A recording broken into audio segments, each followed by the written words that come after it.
নমস্কাৰ বন্ধু বান্ধৱীসকল, আপোনালোকক স্বাগতম জনাইছোঁ আমাৰ এডুস্পাৰ্ক ইউটিউব চেনেললৈ। আজি আমি ৰেলৱেৰ ফালৰ পৰা যি 312টা পোষ্টৰ এডভাৰটাইজমেণ্ট আহিছে তাৰ বিষয়ে সবিশেষ কথা পাতিম। গতিকে ভিডিঅ'টোৰ সৈতে জড়িত হৈ থাকিব। ৰেলৱে ৰিক্ৰুইটমেণ্ট বৰ্ড RRBৰ মিনিষ্ট্ৰিয়েল এণ্ড আইচলেটেড কেটেগৰীৰ পোষ্ট হয় এইকেইটা। ইম্পৰ্টেণ্ট ডেটছ নটিফিকেশ্যন ৰিলিজ হৈছিল 30 ডিচেম্বৰ 2025 তাৰিখে। অনলাইন এপ্লিকেশ্যন ষ্টাৰ্ট হৈছে 30 ডিচেম্বৰ 2025 পৰা। Last date online apply 29 January 2026। Last date for fees payment আৰু 29 বা 31 জানুৱাৰী 2026 আগত ফিজ পে'মেণ্ট কৰিব লাগিব। মডিফিকেশ্যন বা কিবা যদি এপ্লিকেশ্যন ফৰ্ম ছাবমিট কৰোঁতে ভুল হয় তেতিয়াহ'লে কাৰেকশ্যনৰ যিটো সময়সীমা সেইটো হৈছে 1 পৰা 10 ফেব্ৰুৱাৰীৰ ভিতৰত 2026 খুলি দিব উইণ্ড' তেখেতসকলে। গতিকে আপোনালোকে তাত কাৰেকশ্যন কৰি ল'ব পাৰিব যদি ভুল হয় কিবা। CBT এক্সাম ডেটছ এইটো পাছত নটিফাই কৰিব আৰু কেণ্ডিডেটসকলে ক্লজিং ডেট শেষ হোৱাৰ আগত এপ্লাই কৰিব লাগিব। পোষ্ট ৱাইজ ভেকেঞ্চি যদি চাওঁ, চিফ ল এছিষ্টেণ্ট 22টা পোষ্ট আছে, লেভেল 7ৰ পে' লেভেল হ'ব আৰু 46,900 দৰমহা। পাব্লিক প্ৰচিকিউটৰ 7টা পোষ্ট আছে, লেভেল 7 44,900। জুনিয়ৰ ট্ৰেন্সলেটৰ হিন্দী 202টা post, level 6 35,400। Senior publicity inspector 15টা post, level 6 35,400 salary. Staff and welfare inspector 24টা পোষ্ট আছে, level 6 35,400 salary. Scientific assistant training 2টা পোষ্ট আছে, level 6 35,400 salary. Lab assistant grade 3 chemist and metallurgist 39টা post আছে, level 2 19,900 salary. Scientific supervisor ergonomics and training এটা post আছে, level 7ৰ হয়, 44,900 salary. Total post 312টা। এডুকেশ্যনেল কোৱালিফিকেশ্যন যদি চাওঁ পোষ্ট ৱাইজ, চিফ ল এছিষ্টেণ্টৰ কাৰণে ডিগ্ৰী ইন লত ডিগ্ৰী লাগিব। 3 years practice as pleader at bar or serving railway law graduate with service eligibility. Public প্ৰচিকিউটৰৰ কাৰণে graduate with LLB, 5 years standing as advocate at bar. Junior translator হিন্দীৰ কাৰণে master degree in Hindi, English or equivalent with proper subjects, diploma or experience in Hindi English translation.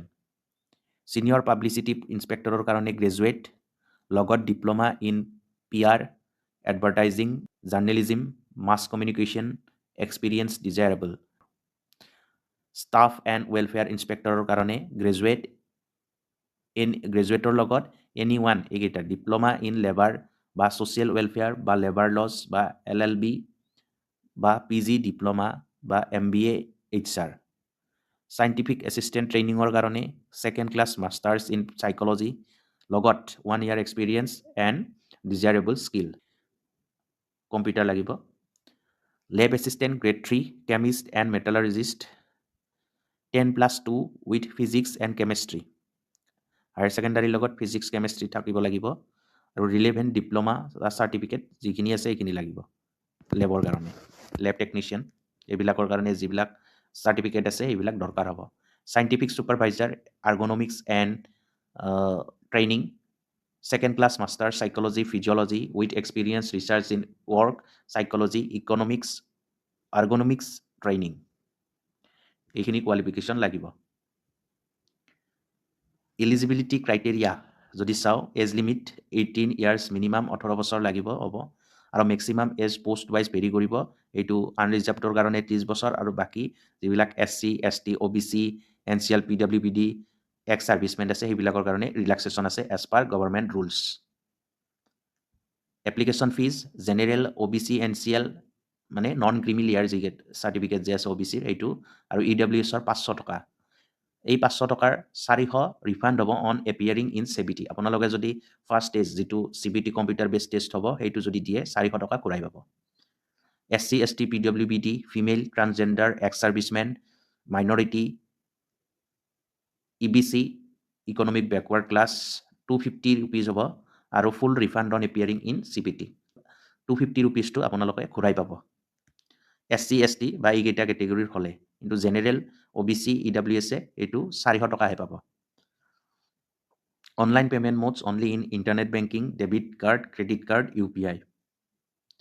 Selection process, single stage computer based test, CPT কম্পিউটাৰত test হ'ব, এটা ষ্টেজেই হ'ব কম্পিউটাৰৰ, আৰু বাকী যিবিলাক ট্ৰেঞ্চলেশ্যন টেষ্ট হ'ব ট্ৰেঞ্চলেটৰৰ কাৰণে জুনিয়ৰ ট্ৰেঞ্চলেটৰ হিন্দী, তাৰপিছত ডকুমেণ্ট ভেৰিফিকেশ্যন আৰু তাৰপিছত মেডিকেল এক্সামিনেশ্যন। গতিকে আপোনালোকৰ এটা ষ্টেজ এক্সাম হ'ব। The CBT will have negative marking approx 1/3 for wrong answer। 3টা ভুল গ'লে 1 নম্বৰ কটা যাব। কেনেকৈ এপ্লাই কৰিব? এপ্লাই অনলাইন at rrbapply.gov.in আৰু ৰেজিষ্ট্ৰেশ্যন ষ্টাৰ্ট হৈ গৈছে 30 ডিচেম্বৰ 2025 পৰা। আপোনালোকে আপলোড কৰিব ফটো, ছিগনেচাৰ, ডকুমেণ্ট যিখিনি লাগে, অনলাইন ফিজ পে'মেণ্ট কৰিব, আৰু এখন যি পে'মেণ্ট কৰাৰ পিছত এখন যি ৰিচিপ্ট থাকে সেইখন ডাউনলোড কৰি থ'ব, পাছত কেতিয়াবা লগা হ'ব পাৰে। আৰু ইম্পৰ্টেণ্ট কিছুমান ইনষ্ট্ৰাকশ্যন দিছে কেণ্ডিডেটছৰ কাৰণে, যে অনলি 1 এপ্লিকেশ্যন পাৰ কেণ্ডিডেট পাৰ RRB। গতিকে এখন এপ্লিকেশ্যনহে আপোনালোকে কি কৰিব? ফৰ্ম ছাবমিট কৰিব। বেছিকৈ যদি ছাবমিট কৰে 2খন 3খন, তেতিয়াহ'লে এইটো ডুপ্লিকেটছ মে বি ৰিজেক্টেড হ'ব পাৰে। প্ৰথম যিখন এপ্লাই কৰিছিল সেইখনে থাকিব, কিন্তু গতিকে এপ্লাই কৰোঁতে ভালদৰে চাই চিন্তি এপ্লাই কৰিব। এৱেইটিং final result should not apply. যিবিলাকৰ ফাইনেল ৰিজাল্ট অহা নাই, ডিগ্ৰীৰ হওক বা বিভিন্ন যিবিলাক স্পেচিফিক দিয়া আছে পোষ্ট ৱাইজ, যিখিনি ডিগ্ৰী লাগে, তাৰ যদি ফাইনেল ৰিজাল্ট অহা নাই, তেওঁলোকে এপ্লাই কৰিব নোৱাৰে। Keep mobile and email active through out the selection stages. যিটো আপোনালোকে এপ্লিকেশ্যন ছাবমিট কৰোঁতে মোবাইল বা ইমেইল দিব, সেইটো এক্টিভ থাকিব লাগিব। আৰু ডকুমেণ্ট ভেৰিফিকেশ্যনৰ সময়ত অৰিজিনেল চাৰ্টিফিকেট লৈ যাব লাগিব। গতিকে আজিৰ ভিডিঅ'টিত এইখিনিয়ে আছিল। যদি কিবা আপোনালোকৰ কুৱেৰি থাকে তলত কমেণ্ট কৰিব। ইয়াৰ যিটো অৰিজিনেল এডভাৰটাইজমেণ্ট সেইটো মই ডেছক্ৰিপশ্যনৰ লিংকত দি দিম। যদি ভিডিঅ'টি চাই ভাল পাইছে তেতিয়াহ'লে লাইক শ্বেয়াৰ কৰিব আৰু চেনেলটি ছাবস্ক্ৰাইব কৰিব। পিছত পুনৰ লগ পাম অন্য এটি ভিডিঅ'ৰ সৈতে। ধন্যবাদ।